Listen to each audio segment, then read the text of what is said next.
आप लोग जो सुन रहे हैं, जिनके कान हैं वह सुन ले, वचन कहता है जिनके कान हैं वह सुन ले। अपना लाइक थंब भेज ले, जिसने वचन को सुन लिया है वो अपना लाइक थंब भेज दे कि मैंने सुना है। जो लोग नहीं भेजेगा, मुझे पता रहेगा वो सुन नहीं रहा है। जो यहाँ पर मैसेज नहीं करेगा या बात नहीं करेगा या लिख कर नहीं भेजेगा, तो मुझे लगेगा शायद वो सिर्फ सुन नहीं पा रहा है, फोन को रख दिया उसने और बहुत दूर चला गया फोन से। तो आप देखिएगा, सुनिएगा, आपके कान है तो सुन लीजिएगा, जिनके कान नहीं है वही नहीं सुनेगा।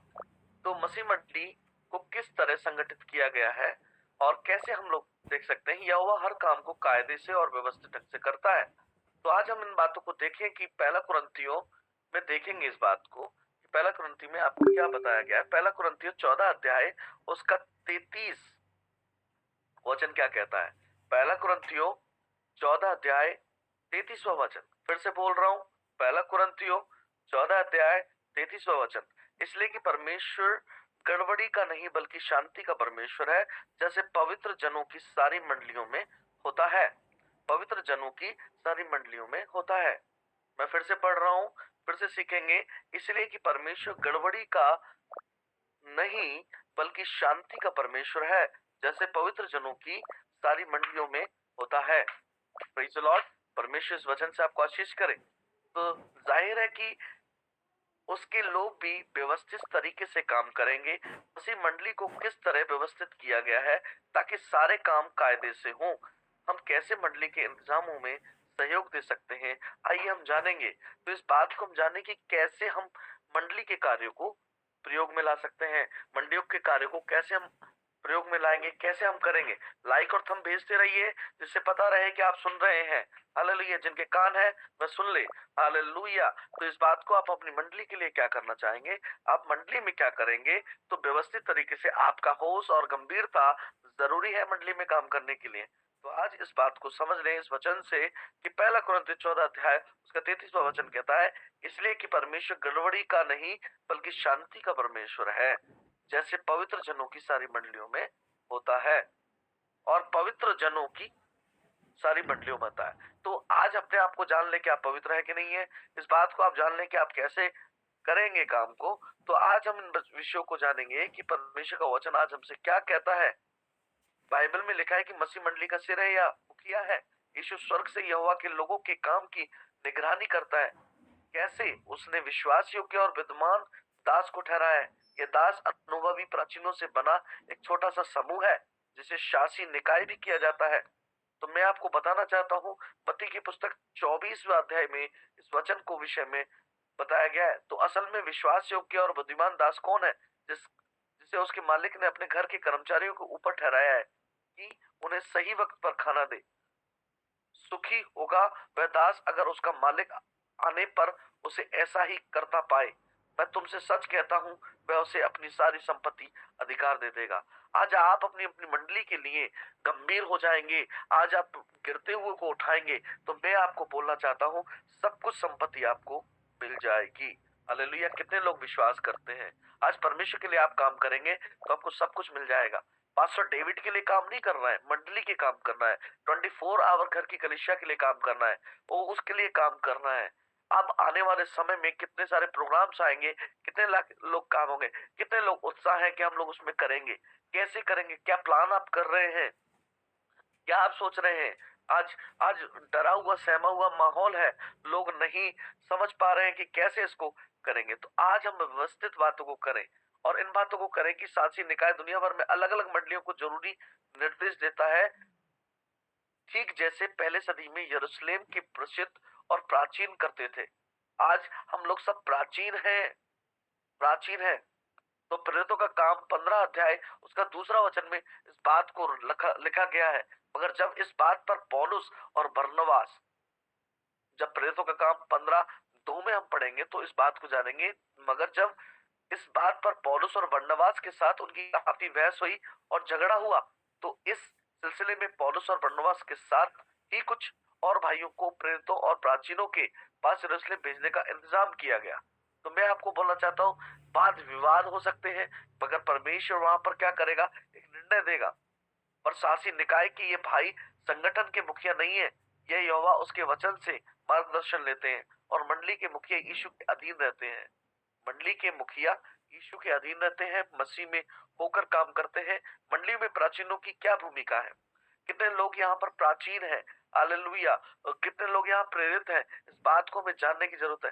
प्राचीन ऐसे अनुभवी मसीह भाई होते हैं जो यहोवा के लोगों को बाइबल से सिखाते हैं और चरवाह की तरह भाई बहनों का ख्याल रखते हैं और उनकी मदद करते हैं। इस काम के लिए वे कोई पैसा नहीं लेते, इसके बजाय वे परमेश्वर के सामने खुशी खुशी सेवा करते हैं। वे ऐसा तत्परता से करते हैं, ना कि बेईमानी की कमाई के लालच से।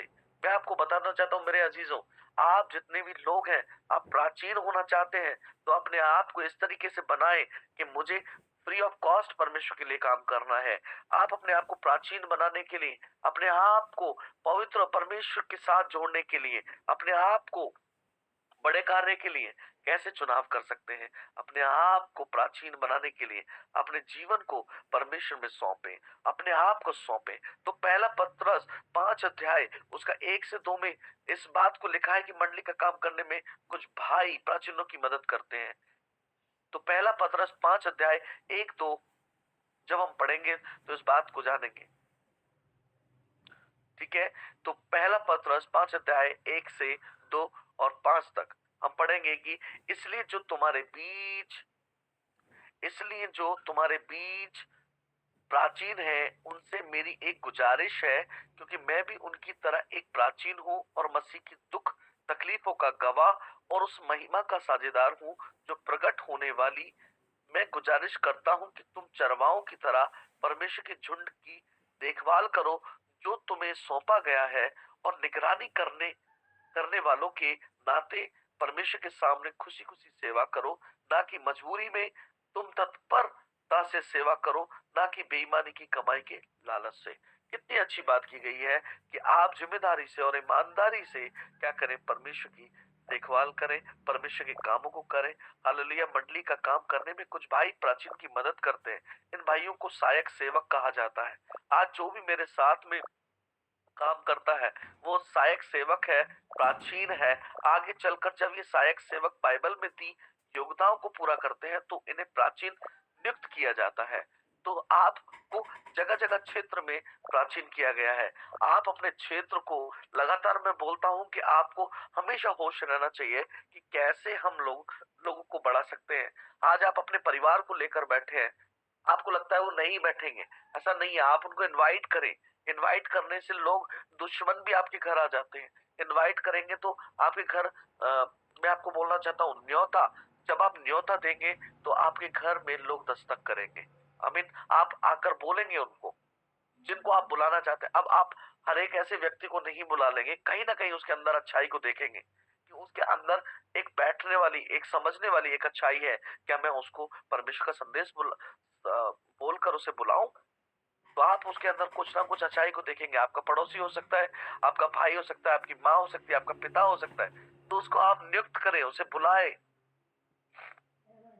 तो शासी निकाय कुछ प्राचीनों को कुछ बातों में देखता है, सर्किट निगरान करता है और ऐसा निगरानी करता है कि उस मंडली को तैयार करता है।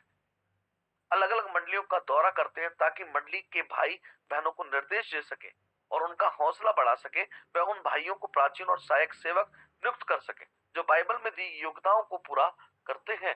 तो इन बातों को आप मेरे अजीजों आज सीखना है कि कैसे हम इस कलीसिया को बढ़ा सकते हैं, कि आपके एक छोटे से कदम से कलीसिया बढ़ सकती है।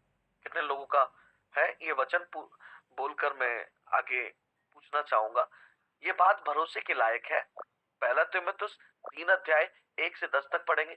ये बात भरोसे के लायक है। अगर कोई आदमी निगरानी का काम करने की कोशिश में आगे बढ़ता है तो वह एक बढ़िया बढ़िया काम करने की चाहत रखता है। इसलिए निगरानी करने को ऐसा होना चाहिए जिस पर कोई आरोप ना हो। उसकी एक ही पत्नी हो, वह हर बात में संयम बरतता हो, सही सोच रखता हो, कायदे से चलता हो, मेहमान नवाजी करने वाला हो, सिखाने के काबिल हो, पियक्कड़ ना हो, मारपीट करने वाला ना हो, मगर लिहाज करने वाला हो, झगड़ालू ना हो, पैसे का लालची ना हो, अपने परिवार की अच्छी तरह अगुवाई करता हो, जिसके बच्चे पूरी गंभीरता से उसके अधीन रहते हो। क्योंकि अगर एक आदमी अपने ही परिवार की अगुवाई करना नहीं जानता है तो वह परमेश्वर की मंडली की देखभाल को कैसे करेगा? नया विश्वासी ना हो ताकि वह घमंड से फूल ना जाए और वही सजा ना पाए जो शैतान को दी गई है। ये नहीं बाहर वाले भी उसके बारे में अच्छा कहते हो ताकि उसकी बदनामी ना हो और वह शैतान के फंदे में ना फंसे। इसी तरह सहायक सेवकों को भी गंभीर होना चाहिए। वह दोगली बातें ना करें, बोलने वाले, बहुत ज्यादा दाग मदरा पीने वाले और बेईमानी की कमाई के लालची ना हो, और साफ जमीर के साथ विश्वास यानी पवित्र रहस्य को थामे रहते हो। यही नहीं, पहले उन्हें परखा जाए कि वह योग्य है या नहीं, फिर जब वह निर्दोष पाए जाए तो उन्हें सेवकों का काम दिया जाए।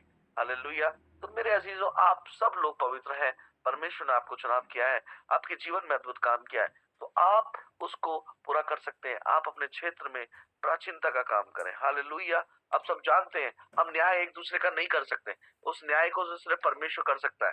अगर हम यह जानते हैं कि परमेश्वर ने आपको संभाला है, तो मंडली में हर एक साक्षी की क्या भूमिका है, हर एक जो साक्षी व्यक्ति है उसकी क्या भूमिका है। हर एक साक्षी को यहोवा के नाम की तारीफ करनी चाहिए। तो आज मेरे अजीजों, कितने लोग मंडली में कामयाब होंगे, कार्यरत होंगे, कायदे से और उपस्थित होंगे, कैसे होना होगा, कैसे करेंगे, तो आपका निर्णय है। आगे सुनीता हमारे बीच में है, तो सिस्टर सुनीता आप हमारे बीच में हैं। आगे हम लोग आपको देंगे कि इस मंडली में लोग किस तरीके से हम लोग एक समूह को कैसे संगठित कर सकते हैं, कैसे इसको हम तैयार कर सकते हैं। आप हमारे बीच में हैं, तो आगे का बात को आप रखेंगे, फिर आगे हम लोग मैसेज में आगे बढ़ते जाएंगे। कैसे हम लोग लगातार, हाँ ठीक है, ऑनलाइन और ऑफलाइन माध्यम को दोनों को बताएं, जिससे हम ऑनलाइन लोगों तक एक ही बार में मैसेज पहुंचाएं, जिससे लोग मंडली में एक साथ बैठे और अलग अलग जगहों में वो बैठे और वो कर पाए उसको पूरा। ऑनलाइन और ऑफलाइन को दोनों को तरीकों को बताएं। Praise the Lord, hallelujah. परमेश्वर पिता का धन्यवाद हो। जय मसीह की सबों को। और निश्चय ही हम पवित्र लोग हैं, याजकों का समाज है, और हम सभी के ऊपर में विशेष जिम्मेदारी सौंपी गई है। चाहे सताव हो, चाहे हम जिस किसी भी क्षेत्र में हों, चाहे हम पढ़े लिखे हों या अनपढ़ हों, हम सभी के लिए परमेश्वर की विशेष योजना है। इस बात को हमको समझना है, और सबसे पहले तो हमें खुद ही सीखना है और दूसरे को फिर सिखाने के लिए भी हमें प्रेरित करना है। ये हमारी मनसा रहनी चाहिए, लगातार सीखने की भावना हमारे अंदर होनी चाहिए। और आइए हम प्रार्थना करें ताकि इन सारी बातों में प्रभु आगे बातचीत करने में सहायता मदद करे। हे पिता, हम धन्यवाद देते हैं इस समय। पवित्र पिता, आपने हमें एक मंडली होकर, एक समूह होकर कार्य करने के लिए इस पृथ्वी पर नियुक्त किया है। हमारी सहायता कर प्रभु जी, इन सारी बातों को हम समझ सके, सीख सके। हाँ प्रभु जी, आत्मा की प्रेरणा हमें से हर एक को दिया जाए। सारे पाप अपराधों को मानते हुए इस प्रार्थना को हम आपके पुत्र, हमारे उद्धारकर्ता प्रभु यीशु मसीह के नाम से मांगते हैं, आमीन। Praise the Lord, hallelujah. और इसके लिए हम लोग एक वचन अगुवाई के लिए लेते हैं, सभोपदेशक की पुस्तक, सभोपदेशक 4:9-10। सभोपदेशक 4:9-10 यहाँ पर बाइबल हमें बताती है, 1 से 2 अच्छे हैं, क्योंकि उनके परिश्रम का अच्छा फल मिलता है। क्योंकि यदि उनमें से एक गिरे तो दूसरा उसको उठाएगा, परंतु हाय उस पर जो अकेला होकर गिरे और उसका कोई उठाने वाला ना हो। तो हमें मिलकर काम करना है, और बाइबल मिलकर काम करने के लिए प्रेरित करती है ना। अकेले हम परमेश्वर के साथ अपना समय बिताते हैं, लेकिन उसके बाद हमें परमेश्वर के राज्य को आगे बढ़ाने के लिए मिलकर काम करने की ज़रूरत है। चाहे आप 2 लोग हो जाते हैं या फिर 3 लोग हो जाते हैं, तो उस तरह से काम आगे बढ़ता जाता है। और इस वचन के द्वारा हमें प्रेरणा लेना चाहिए, है ना। और निश्चय ये वचन बता रहा है हमें कि हमें परिश्रम का अच्छा फल मिलेगा। लेकिन यदि हम अकेले ही केवल काम कर रहे हैं, तो हो सकता है कि हम निराशा में रहें, या फिर हम खुद के घमंड में रहें, है ना। ऐसी संभावना हो सकती है। या तो हम निराशा में रह सकते हैं, या तो फिर हम खुद के घमंड में रहेंगे अकेले में। हमको पता नहीं चलेगा कि हम सही कर रहे हैं या गलत कर रहे हैं, और हमको अच्छा फल भी नहीं मिलेगा। तो आपका कोई ना कोई एक मित्र होना चाहिए, जो आप दर्शन देखते हैं, उस दर्शन को आप उसके साथ क्या कर सकते हैं, शेयर कर सकते हैं। साथ ही साथ अपनी कमी घटी के बारे में भी उससे बातचीत कर सकते हैं। तो आप लोगों के पास एक ऐसा मित्र होना चाहिए। क्या आप लोगों के पास ऐसा कोई मित्र है आपका? जिसका भी है तो आप लोग हाथ उठा सकते हैं।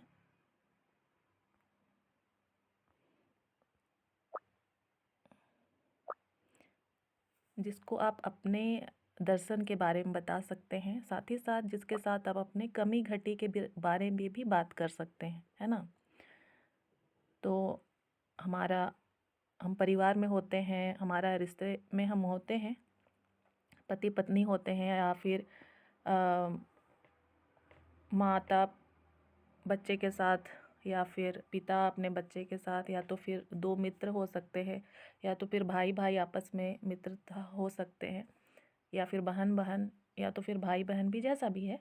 लेकिन पारिवारिक रिश्ते के साथ साथ कुछ अलग भी आपके पास ऐसे मित्र होने चाहिए, आत्मिक मित्र, जिनके साथ आप खुलकर इन बातों को कर सकते हैं, है ना, कि आप परमेश्वर के राज्य के लिए क्या करना चाहते हैं। तो उसके साथ आप चर्चा करेंगे उन सारी बातों को, और हो सकता है आपकी कुछ बातें अधूरी होंगी, फिर आगे आपको नहीं पता चल रहा है कि क्या करना है, तो आप उसके साथ बातचीत करेंगे और वो उस बात को समझे, ठीक है। और साथ ही साथ कमी घटी के बारे में भी आप बातचीत कर सकते हैं, ठीक है। ये दोनों चीज़ होना चाहिए, कि आपको आपका आलोचना करने के लिए होना चाहिए, या फिर आपको प्रोत्साहित करने के लिए होना चाहिए, ठीक है। क्योंकि अगर आप अपने सामने ऐसे लोगों को नहीं रखेंगे कि जो आपकी कमी घटी को बताएंगे, तो हो सकता है कि हम क्या हो जाएं, हम घमंडी हो जाएं, अहंकारी हो जाएं, हमारे अंदर ईगो भरा हुआ हो, है ना। और हो सकता है कि हम निराशा में चले जाएं काम करते करते, क्योंकि बहुत सारे सताव और परीक्षाएं मसीही जीवन में आती है। तो उसके लिए ज़रूरी है कि सामने एक उठाने वाला एक मित्र होना चाहिए। तो एक से दो अच्छे हैं, क्योंकि उनके परिश्रम का फल अच्छा मिलता है।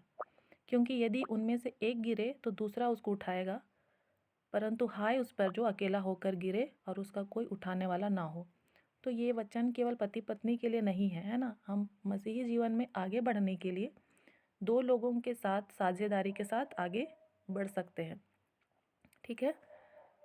और वो आपके क्षेत्र का होना चाहिए लगभग, है ना, वो भी आप रख सकते हैं, या अलग अलग क्षेत्र के लिए आप अलग अलग मित्रों के साथ आपकी साझेदारी होनी चाहिए। आप जिस क्षेत्र में हैं, जैसे जो तालफेरा में है, तो तालफेरा में जो बहन है वो अपने क्षेत्र में आप जो बोझ रखते हैं या दर्शन रखते हैं, तो वैसे ही बोझ और दर्शन रखने वाला वहाँ पर कोई भाई या बहन है, तो आप उसके साथ लगातार वहाँ के विषय में क्या करेंगे, बातचीत करेंगे, ठीक है। या जो हिंडौन में है, तो वहाँ पर आपके साथ जो उस बात को जानने वाला, देखने वाला, समझने वाला हो, तो आप उसके साथ लगातार बातचीत करेंगे, संपर्क में रहेंगे, साथ साथ अपनी कमी घटी के बारे में भी आप बातचीत करेंगे, ठीक है। तो इस तरह से आप अपने अपने लोकल क्षेत्र में या ऑनलाइन माध्यम से आप जहाँ पर भी कर रहे हैं, तो वहाँ पर होना चाहिए एक दो लोग आपके साथ।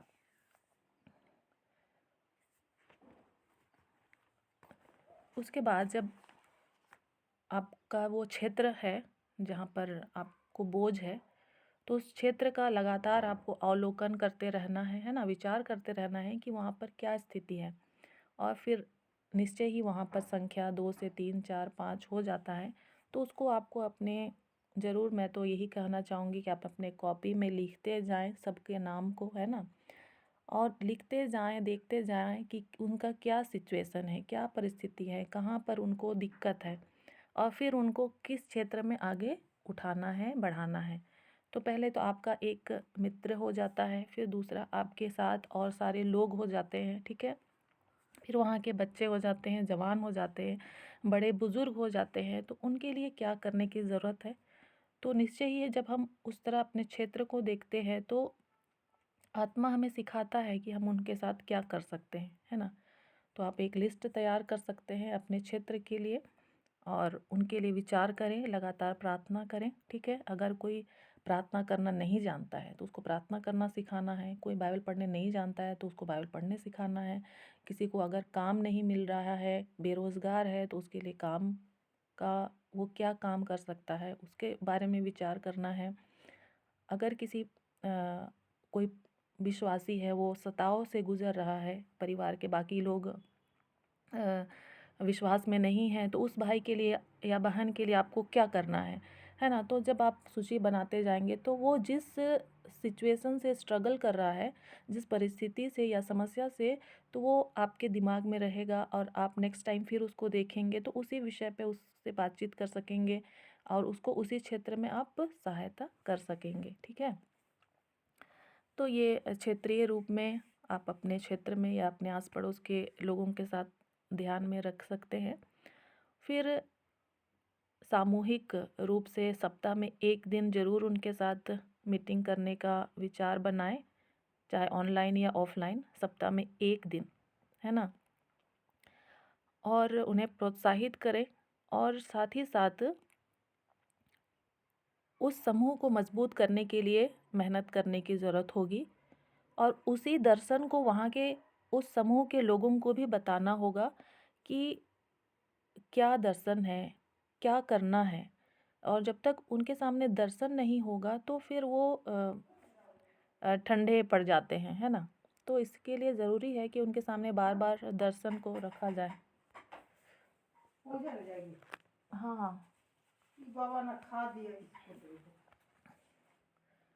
तो बार बार उनके सामने दर्शन को रखना होगा। सप्ताह में एक बार ज़रूर मीटिंग करना होगा। मीटिंग जब तक नहीं स्टार्ट हो पाती है तो एक एक जन करके उनसे बातचीत बनाए रखना होगा, मिलना जुलना होगा, है ना। और फिर जब समूह आगे बढ़ता है तो उनके बीच में सभी को जिम्मेदारी देते हुए काम को फिर आगे बढ़ाना पड़ेगा। तो आपको अपने लोकल क्षेत्र में इस तरह की योजनाओं को तैयार करना है या फिर विचार करना है। लगातार इस पर आपको विचार करते रहना है। आपका घर का काम है, आपका ड्यूटी है, जॉब है, कमाना ज़रूरी है, घर संभालना है, बच्चों को संभालना, सब कुछ है। उन सब के होने के बावजूद आपको मसीह के राज्य के लिए आप क्या करना चाहते हैं, उसको बार बार विचार करना होगा। और साथ ही साथ इसमें सहायक के तौर पर ज़रूर ही जो भाई बहन आपके साथ हैं वही लोग इसमें आपको सहयोग देते हैं, है ना। कोई बाहर से आकर के नहीं आपको मतलब वहाँ पर बहुत ज़्यादा टाइम दे सकता है, लेकिन जो आपके साथ जो लोग हैं वही लोग उसको बढ़ाने के लिए क्या करेंगे, मददगार होंगे, सहायक सिद्ध होंगे। जैसे ग्रुप में अभी हम लोगों ने भजन संहिता पढ़ा तो 2 व्यक्तियों को मौका दिया गया तो वो लोग बारी-बारी से पढ़ते गए, है ना। और शुरू में जैसे हम लोगों ने आराधना किया तो सब कोई बारी-बारी से मिल-जुल करके सब कोई को मौका दिया गया कि सब कोई आत्मा और सच्चाई से प्रभु की महिमा के लिए गीतों को प्रस्तुत करे। तो ये एक क्या था, सामूहिक काम था, सबको थोड़ा-थोड़ा पार्टिसिपेट किया गया उसमें। या फिर कुछ हम ऑर्गेनाइज़ कर सकते हैं, व्यवस्था बना सकते हैं, कुछ कार्यक्रम कर सकते हैं बच्चों का, कुछ खेल-कूद से संबंधित, है ना, या महिलाओं का कुछ समूह बनाकर कि वो सिलाई-कढ़ाई कर रहे हैं या फिर अपनी बातों को रख रहे हैं। तो वहाँ पर कुछ-कुछ साधारण बातों को करते हुए उस समूह को क्या करना है, मजबूत करना है। और ज़रूरी नहीं कि हमेशा ही हम बाइबल लेकर के वहाँ पर बाइबल की ही बातों को ही केवल हम वहाँ वचन ही बता रहे हैं, वैसा नहीं है। हम अन्य बातों को भी करेंगे, जिसको जो कुछ आता है उस बात को वहाँ पर, जैसे किसी महिला को अगर सिलाई कढ़ाई आता है तो वो दूसरी महिला भी उस सिलाई कढ़ाई को सीख रही है ना।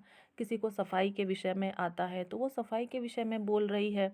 अगर किसी को कमाने के विषय में आता है, कैसे कमाना है या क्या करना है, तो वो उस विषय को कोई भाई या बहन वो बता सकता है। किसी को अगर अपना वो अच्छा पढ़ा लिखा है, उसको अपना कैरियर के विषय में मालूम है कि कैसे आगे करना है, तो वो उन सारे विषयों को बातचीत कर सकता है। ठीक है, तो अलग अलग विषयों के साथ जो वहाँ पर के भाई बहन हैं वही लोग ही आपस में क्या कर सकते हैं, बातचीत कर सकते हैं, चर्चा कर सकते हैं और समूह को क्या कर सकते हैं, मजबूत कर सकते हैं। तो आज के लिए हम लोग इतना ही सुनेंगे, है ना। प्रभु इसमें हमारी सहायता करे।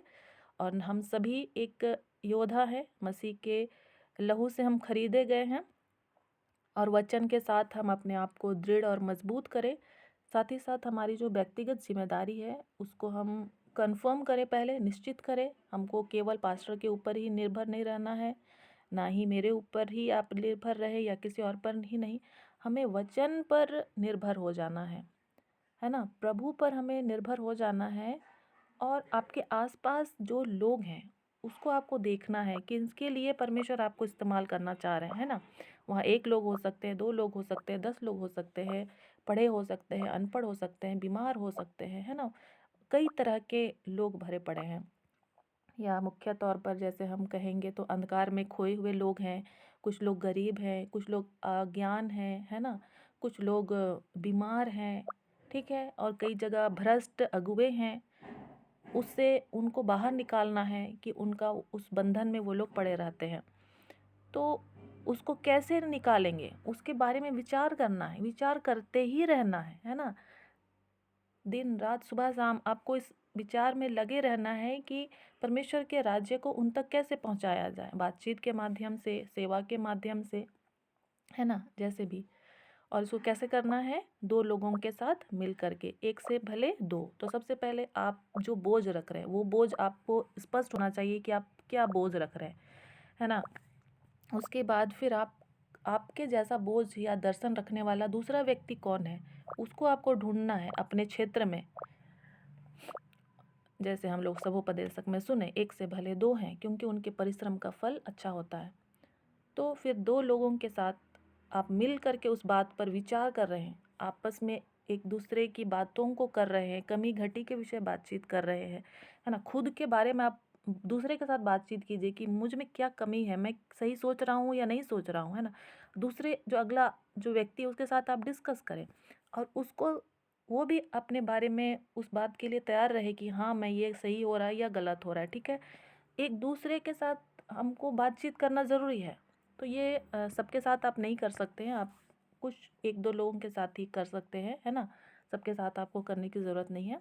तो एक मित्र आपके साथ होना चाहिए और ये केवल एक भी नहीं हो सकता है, ये धीरे-धीरे आपका बढ़ भी सकता है। जैसे मान लिया कि जैसे कि पास्टर जी हैं, तो उनका कोई मित्र है, मान लिया कि मैं ही उसकी मित्र हूँ।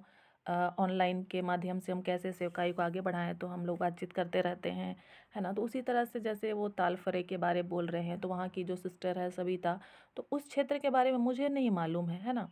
तो वहाँ के विषय में पास्टर जी को सविता सिस्टर के साथ बातचीत करना होगा कि वहाँ के लोग क्या हैं, क्या सोचते हैं, वहाँ की स्थिति क्या है ना? तो उसके साथ उसको बातचीत करना पड़ेगा। उसी तरह से हिंडौन के बारे में सबिता सिस्टर को नहीं मालूम है, मुझे नहीं मालूम है। तो जो हिंडौन की बहन है या भाई है, तो उसके साथ वहाँ के बारे में पास्टर जी को वहाँ उसके साथ बातचीत करना पड़ेगा। तो उसी तरह से ये तो पास्टर जी का उदाहरण हो गया। तो आपका अपना व्यक्तिगत आप विचार करें, आपका क्षेत्र अगर आप किसी जैसे कोई अस्पताल में है ना?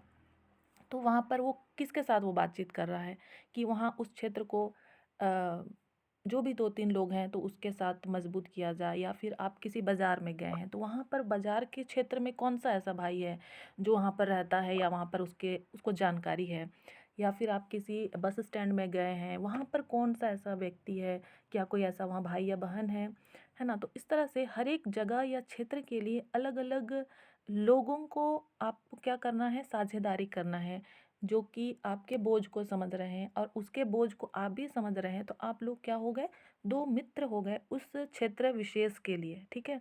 और आप एक-दूसरे से क्या कर रहे हैं, उसको साझा कर रहे हैं।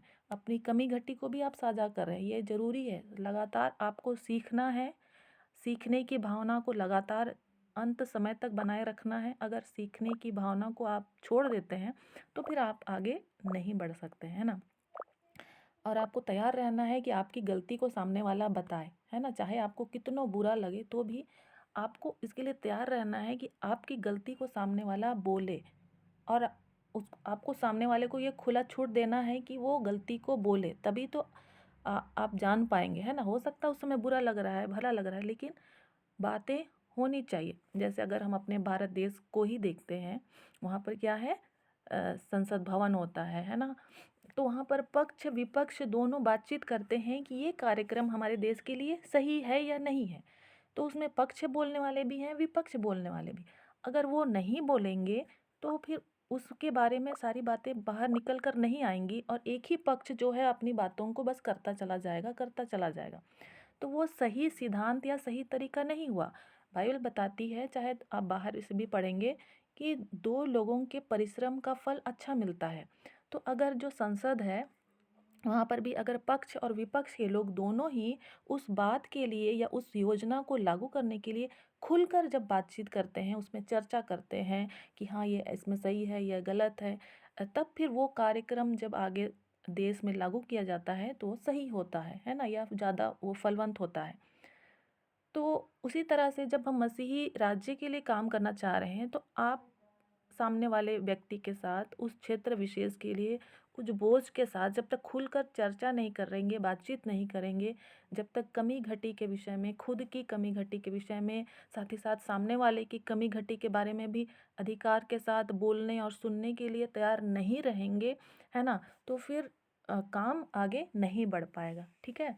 तो प्रभु सहायता करे हमें इन सारी बातों में, हम जोड़ी बनाकर काम करें, समूह बनाकर काम करें, एक-एक व्यक्ति के साथ काम करें, क्षेत्रीय रूप में हम देखें कहाँ पर क्या-क्या सिचुएशन है, ठीक है?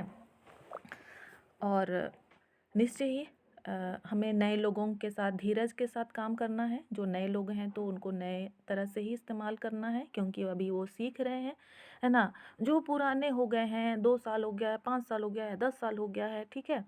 तो उनके साथ निश्चय ही हमें परिश्रम करने के साथ आगे बढ़ना है, क्योंकि हम ऐसे ही यदि बैठे रहते हैं तो हम बेकार में पड़े रहते हैं ना, कोई हम फल नहीं लाते हैं।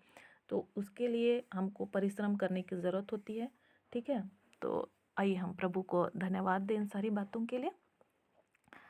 यदि किसी को कुछ पूछना है तो पूछ सकते हैं, फिर हम प्रार्थना करेंगे, धन्यवाद देंगे। इन सारे विषयों के लिए किसी को कुछ पूछना है?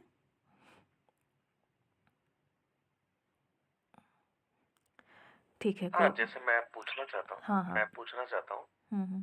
कि जैसे हम लोग यहाँ पर अभी ऑनलाइन ही कर रहे हैं और जैसे मैं और आप तो ऑनलाइन हैं इन लोगों के लिए, मगर ये लोग अपने परिवार के लिए ऑनलाइन नहीं है, ये ऑफलाइन लोग हैं।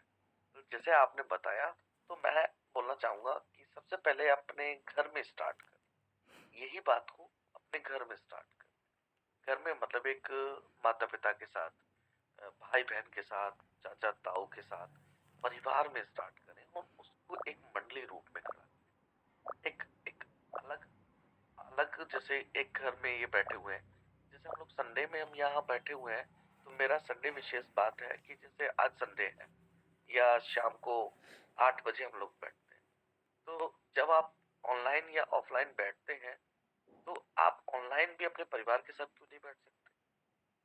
और उनके साथ जब आप बात करेंगे, तो उस 2 घंटे के अंदर या 1 घंटे के अंदर जितना समय हम लोग परमेश्वर में देते हैं, उस समय में वो सारी बातें जो बातें होंगी, उनमें परमेश्वर को महिमा मिलेगी और उन बातों को आगे हम बढ़ा सकते हैं। तो मैं यहाँ पर सब लोगों को बोलना चाहूंगा कि आप जितने भी लोग यहाँ पर मौजूद हैं, तो ऑफलाइन को कैसे हम लोग आगे बढ़ाएं। ऑनलाइन के माध्यम से हमने सिखाया, मगर इसको हम ऑफलाइन देखना चाहते हैं।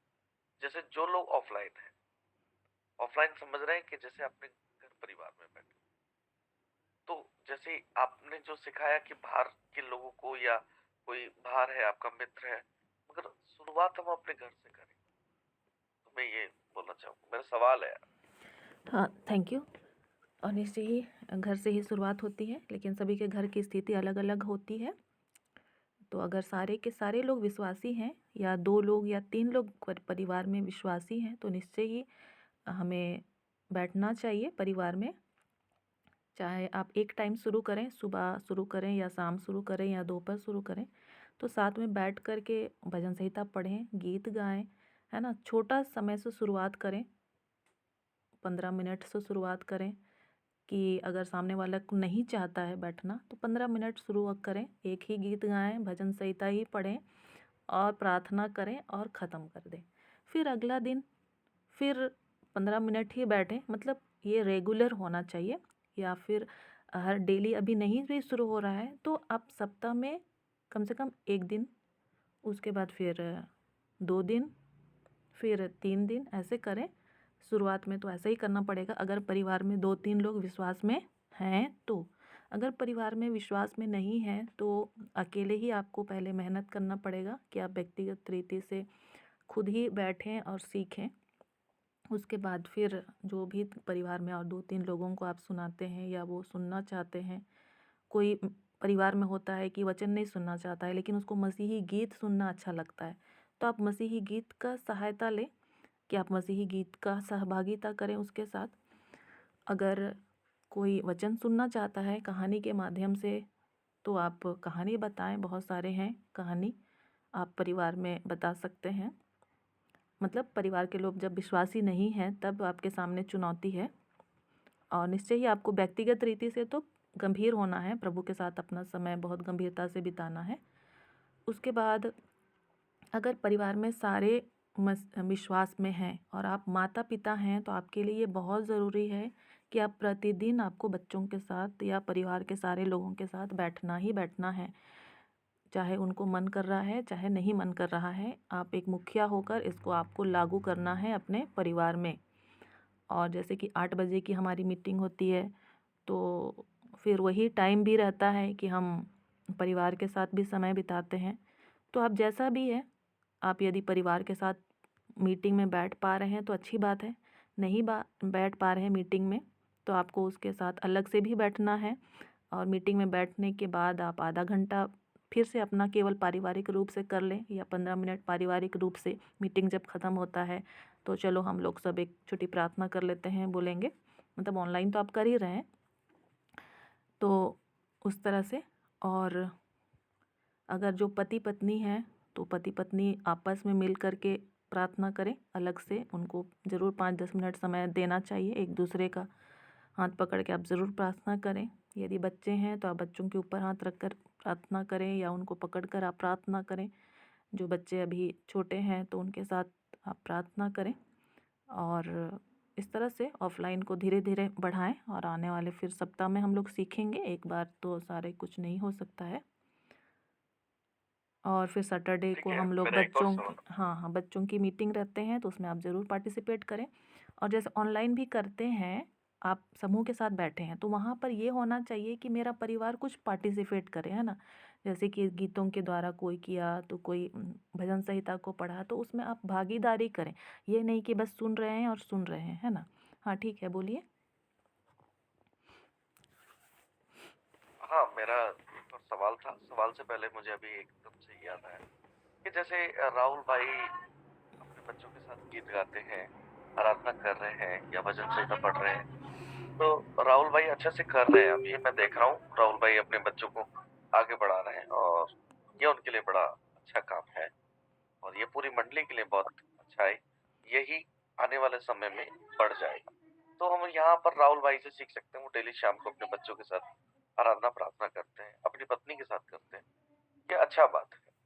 तो एक और मेरा सवाल था, जैसे आपने समझाया कि जो विश्वास में नहीं है मगर वो गाना सुनना चाहते हैं, आराधना करना चाहते हैं, इसमें एक एक बात है, मैं पूछना चाहता हूँ कि यहाँ हम ऐसे इसको बोल सकते हैं, जो हमारा विरोधी नहीं है वो हमारे साथ है। वचन ऐसा कहता है, जो हमारा विरोध नहीं करता है, जो हमें सताता नहीं है, वो हमारे साथ है। तो ध्यान रखें, आपके खानदान परिवार में ऐसे लोग हैं जो आपके विरोधी नहीं है, और वो प्रभु में भी नहीं है। मगर ऐसे लोगों को बाइबल में साफ साफ लिखा है, ऐसे लोग हमारे साथ में अच्छा व्यवहार रख सकते हैं। ऐसे लोगों को प्रभु में लाना बड़ा आसान होता है, जो हमारा विरोध नहीं करते हैं मगर वो विश्वास नहीं करते।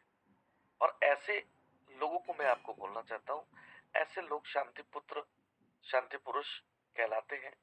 तो मैं आपको बोलना चाहता हूँ, ऐसे लोगों को आप बढ़ाएं, और आप अपने घर में शांति पुत्र, शांति पुरुष को खोजें। और शांति पुत्र आप भी हो सकते हैं, आपका पिता भी हो सकता है, कोई भी हो सकता है।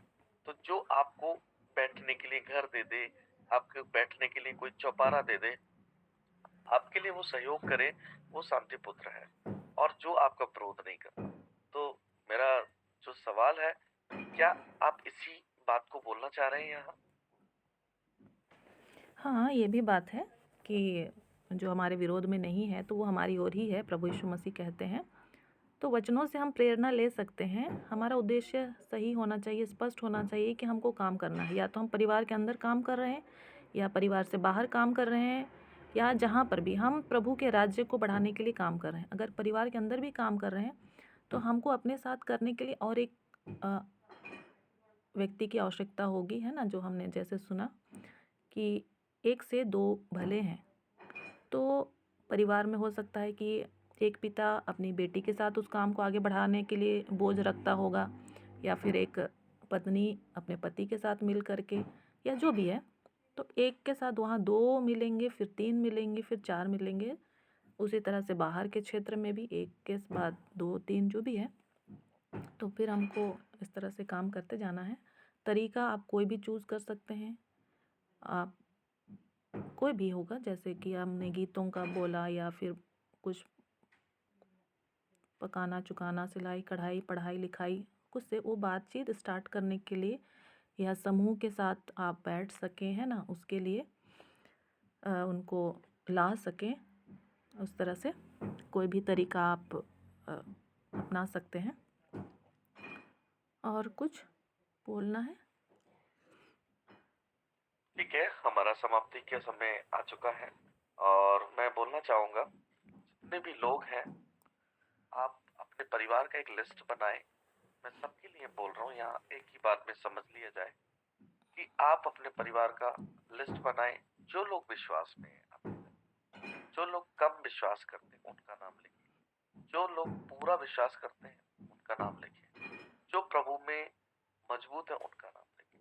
और जो कमजोर है मगर विश्वास करते हैं, और जो विश्वास भी नहीं है, आपको विरोध नहीं करते, उनका नाम लिखिए। तो अगले संडे तक आप ऐसा लिस्ट बनाएं, उनका नाम लिखकर रखें अपने घर में। और आपके परिवार में किसको आपने प्रभु के बारे में अब तक नहीं बताया? सिर्फ आपने अपने परिवार में आपका दोस्त हो सकता है, परिवार में आपका रिश्तेदार हो सकता है, मामा का हो सकता है, बुआ का हो सकता है, फूफा का हो सकता है, ताया का होता है, ताई के बच्चे हो सकते हैं, चाची के बच्चे हो सकते हैं, मामू के बच्चे हो सकते हैं, है ना। ससुराल पक्ष हो सकता है, बहनोई पक्ष हो सकता है ना, पापा का पक्ष हो सकता है।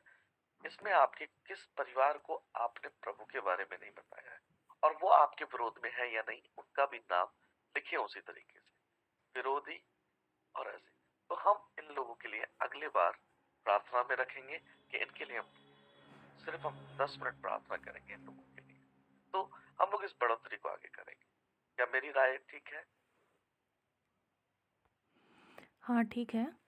और जो भी है उसको हम लोग को सिस्टमैटिक ढंग से आगे कंटिन्यू रखना चाहिए। अगर हम कंटिन्यू नहीं रखते हैं तो फिर हमारी योजनाएं ध्वस्त हो जाती हैं।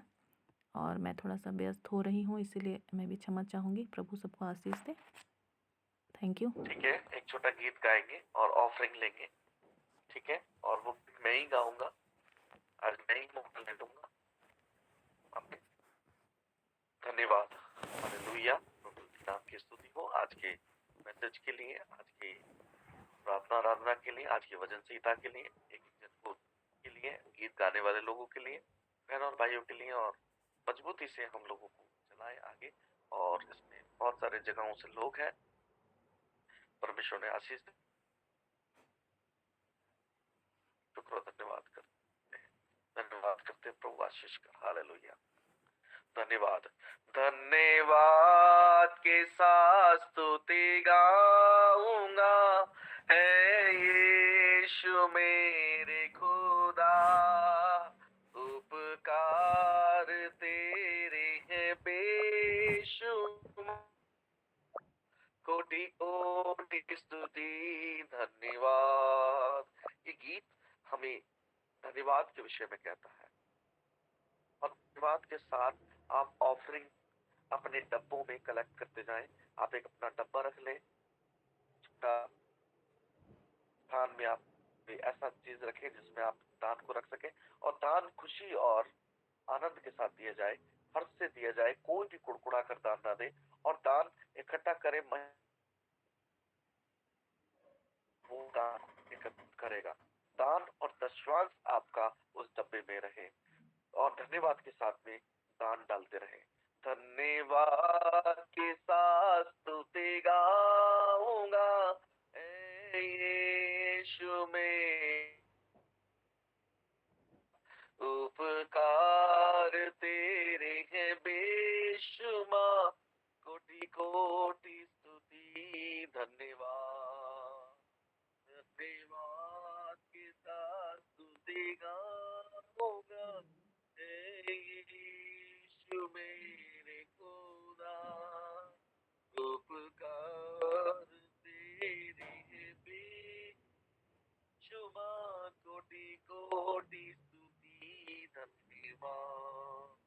धन्यवाद के साथ स्तुति गाऊंगा, हे यीशु मेरे खुदा, उपकार तेरे हैं बेशुमार, कोटि कोटि स्तुति धन्यवाद, धन्यवाद के साथ स्तुति गाऊंगा, हे यीशु मेरे खुदा, उपकार तेरे हैं बेशुमार, कोटि कोटि स्तुति धन्यवाद।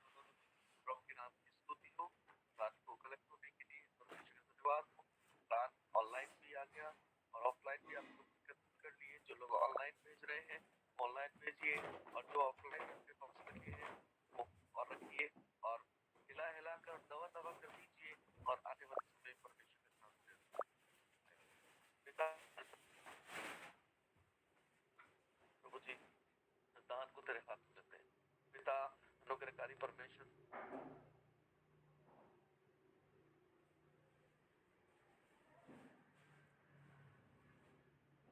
धन्यवाद के साथ प्रभु जी दान को तेरे हाथ में देते हैं। पिता आपका शुक्र धन्यवाद करते हैं। यीशु आपकी पवित्रताई होने पाए, यीशु के नाम में देखें। आमीन, आमीन, आमीन। सतगुरु जय मसीह की। आइए हम अपने हाथों को उठाएंगे और हम इस बात को सूचनाबद्ध और करते हैं, प्रभु का धन्यवाद देते हैं और एक सूचना देते हैं। 25 और 31 को प्रोग्राम जरूर होगा, उसकी अथॉरिटी ले ली गई है और जल्दी से हम लोगों को कागज मिल जाएगा। और 25 और 31 को, और डरना नहीं है, अथॉरिटी आपको मिल गई है और उसका कागज बस आना है। प्रार्थना करें 31 और 25 में हम एक अच्छा प्रोग्राम करने पाए, और सब लोग अपना अपना दान ऑफरिंग दसवांशिया रखें, और जो साल का 25 और 31 का जो कलेक्शन है वो अपने पास रखें। और मैं आज ही आपको सूचनाबद्ध कर देता हूँ, सब लोग ज्यादा से ज्यादा कलेक्ट करें और दान को कलेक्ट करें, जिससे 31 दिसंबर में एक अच्छा बड़ा प्रोग्राम हो सके, धूमधाम से कर सके। अथॉरिटी लेकर हम लोगों को 200 लोगों की अथॉरिटी मिली है, तो उसको प्रभु का धन्यवाद करें। 200 लोगों का हमने लिखा है और वो वहां पर गया, बस वहां से सिर्फ फाइनली आना है। वो उसके लिए प्रार्थना करें कि यहाँ से तो काम हो गया है, ऊपर से आना है। तो प्रभु का धन्यवाद, 200 लोगों की हमको एंट्री मिलती है, तो हम लोग पूरे साल भर में जो मेहनत की है नए और पुराने लोगों को बुला सकेंगे। सब लोग मिलकर बोले, प्रभु तेरा धन्यवाद, तूने ये किया। परमेश्वर का धन्यवाद करें। Hallelujah, hallelujah. आइए हम अपने हाथों को उठाएं, अपना म्यूट खोलें और धन्यवाद के साथ आशीष वचन सब मिलकर बोलेंगे। पिता परमेश्वर का प्रेम, प्रभु यीशु मसीह की कृपा, पवित्र आत्मा की सहायता, सहभागिता, यीशु मसीह तेरे द्वार आगमन तक हम सबके साथ बेकरार होने के लिए सुन, बता और ग्रहण कर। आमीन, आमीन, आमीन। Hallelujah, hallelujah. Hallelujah, hallelujah, hallelujah.